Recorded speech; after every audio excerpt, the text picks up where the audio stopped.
Bismillahirrahmanirrahim. Assalamualaikum warahmatullahi wabarakatuh. Salam, Om Swastiastu, Namo Buddhaya, Salam Kebajikan.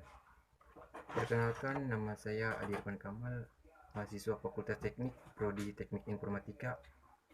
Dibuatnya video ini untuk memenuhi tugas pendidikan kewarganegaraan dan materi yang akan saya sampaikan yaitu mengenai urgensi wawasan Nusantara. Wawasan Nusantara bermula dengan dicetuskannya Deklarasi Juanda pada tanggal 13 Desember 1957. Inti dari deklarasi itu adalah segala perairan di sekitar di antara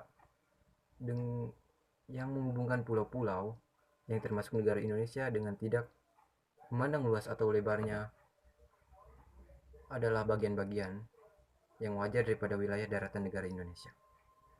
Dengan demikian, bagian dari perairan pedalaman atau nasional yang berada di bawah kedaulatan mutlak milik negara Indonesia. Wawasan Nusantara dapat diartikan sebagai sudut pandang bangsa terhadap diri dan lingkungan. Berdasarkan ideologi bangsa dalam konteks Indonesia bisa diartikan sebagai cara pandang terhadap diri dan lingkungan berdasarkan Pancasila dalam Undang-Undang Dasar 1945.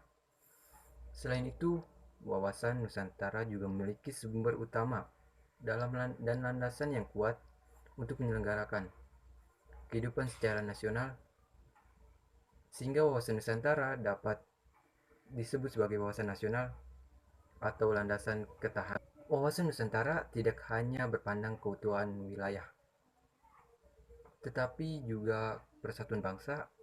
Bangsa Indonesia dikenal sebagai bangsa heterogen. Heterogenis bangsa ditandai dengan keragaman suku, agama, ras, dan kebudayaan. Bangsa yang heterogen dan beragam ini juga mampu bersatu, cinta.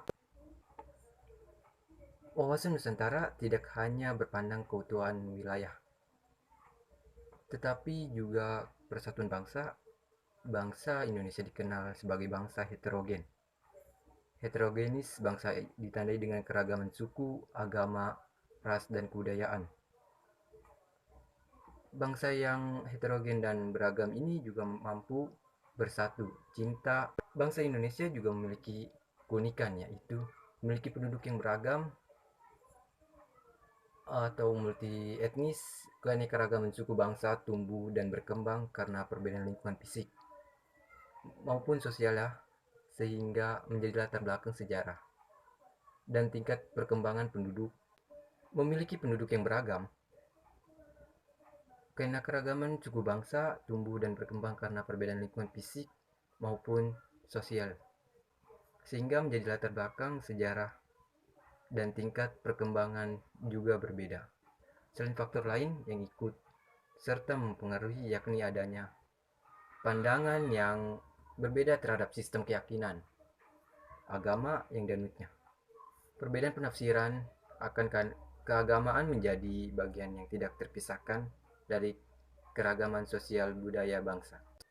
Adapun latar belakang tentang wawasan Nusantara, yakni secara historis, politis, dan sosiologis. Yang pertama yaitu secara historis. Lahirnya konsepsi wawasan Nusantara bermula dari Perdana Menteri Insinyur Haji Juanda Kartawijaya yang pada tanggal 13 Desember 1997 mengeluarkan deklarasi yang selanjutnya dikenal sebagai Deklarasi Juanda, di mana isi deklarasi tersebut sebagai lahirnya konsepsi wawasan Nusantara bermula dari Perdana Menteri Insinyur Haji Juanda Kartawijaya yang pada tanggal 13 Desember 1997 mengeluarkan deklarasi yang selanjutnya dikenal sebagai Deklarasi Juanda. Keluarnya Deklarasi Juanda 1957 membuat wilayah Indonesia sebagai satu kesatuan wilayah. Laut bukan lagi pemisah pulau, tetapi laut sebagai penghubung pulau-pulau di Indonesia.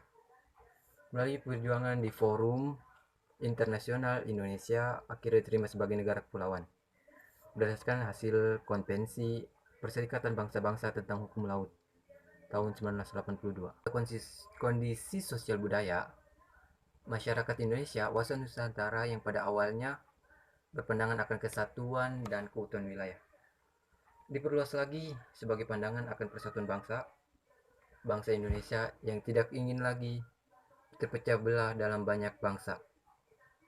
Untuk mewujudkan persatuan bangsa itu dibutuhkan penguatan semangat kebersamaan secara terus-menerus. Dan kedua yakni sumber sosiologis wawasan Nusantara.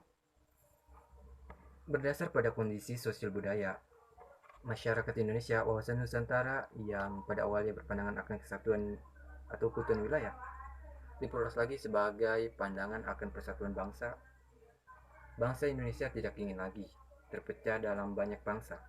Untuk mewujudkan persatuan bangsa itu dibutuhkan penguatan semangat kebangsaan secara terus-menerus. Semangat kebangsaan Indonesia sesungguhnya telah dirintis melalui peristiwa kebangkitan nasional 20 Mei 1958. Semangat kebangsaan Indonesia sesungguhnya telah dirintis melalui peristiwa kebangkitan nasional 20 Mei 1908. Ditegaskan dalam Sumpah Pemuda 20 Oktober 1928 dan berhasil diwujudkan dengan Proklamasi Kemerdekaan Indonesia pada tanggal 17 Agustus 1945.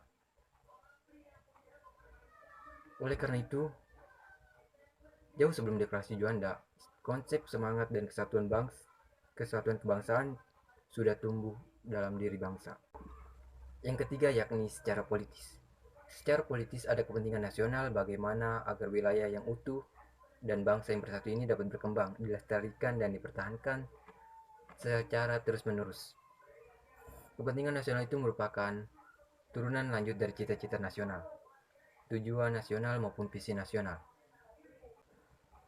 Wawasan Nusantara yang bermula dari Deklarasi Juanda 1957 selanjutnya jadikan konsepsi politik kenegaraan rumusan wawasan Nusantara dimasukkan dalam naskah Garis Besar Haluan Indonesia atau disingkat dengan GBHN. Sebagai hasil ketetapan MPR mulai tahun 1973, 1978, 1983, 1988, 1993, dan 1998. Setelah GBHN tidak berlaku, disebabkan MPR tidak diberi kewenangan menetapkan GBHN. Konsepsi wawasan Nusantara dimasukkan pada rumusan pasal 25A Undang-Undang Dasar NKRI 1945 hasil perubahan ketetapan tahun 2000. Wawasan Nusantara juga memiliki dinamika dan tantangan dengan adanya konsepsi wawasan Nusantara menjadi sangat luas dan beragam, isi flora dan fauna menjadi sangat luas serta penduduk yang memahami wilayah itu. Namun demikian, lisensi wawasan Nusantara yang mengajak seluruh warga negara untuk memandang luasnya wilayah dan keberagaman yang ada di dalamnya sebagai satu kesatuan.